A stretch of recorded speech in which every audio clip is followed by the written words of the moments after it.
তুই যে বাবুটাকে দেখো কত কিউট। একটু দেখো কি সুন্দর করে তাকিয়ে আছে। আরে লক্ষ্মী সোনা বাবু আমার। আপনি ওর বাবা? হ্যাঁ আমি।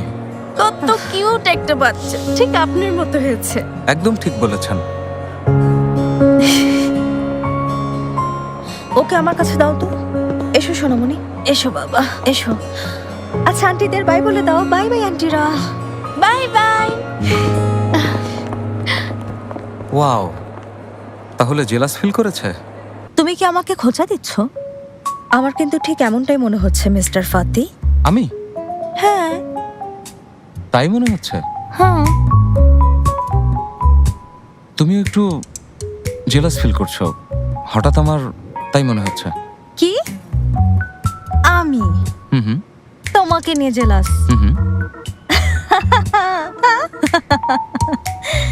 আমার ছেলে সেলিম যদি তোমার কথার অর্থ বুঝতে পারতো তাহলে হাসতে হাসতে গড়াগড়ি খেত। তাহলে লিফটের ওই মেয়েদেরকে তুমি আন্টি এমনি এমনি বলেছো? হুম। দেখো অবস্থা, আমি ওটা বলার সময় ভেবেছিলাম তুমি এমন কিছুই ভাববে। আইগ্যাস ইউনাইটেড নিশ্চিত করে সারা দেশে নিরবচ্ছিন্ন এলপিজি সরবরাহ। ওটা আমি অন্য কারণে বলেছি। বলেছি যাতে ওরা আমার ছেলের কোনো ক্ষতি করতে না পারে তাই। যদিও ওরা অল্প বয়সী, কিন্তু আজকাল এরাই বাচ্চাদেরকে নিয়ে অনেক খারাপ কাজ করে। এই যেমন ওরা হয়তো কিডন্যাপ করতে পারে, তাই না?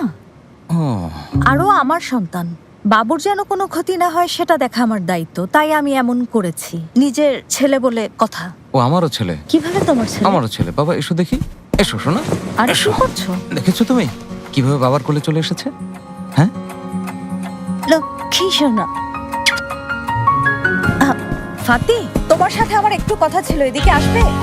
তুমি এদিকে এসো। আরে ফাতি, তুমি সবসময় এমন করে একটা কথা বলতে চাইলে শুনতে চাও না। কি এসব?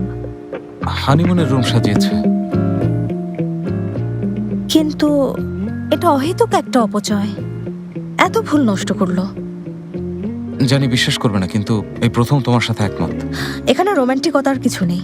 হ্যাঁ আমিও একমত, এখানে রোমান্টিকতার কিছুই নেই, শুধু শুধু বাড়াবাড়ি। তুমি কি আমার সাথে মজা করছো? আমি যাই বলছি তোমার কিছুই বিশ্বাস হচ্ছে না, আশ্চর্য ব্যাপার।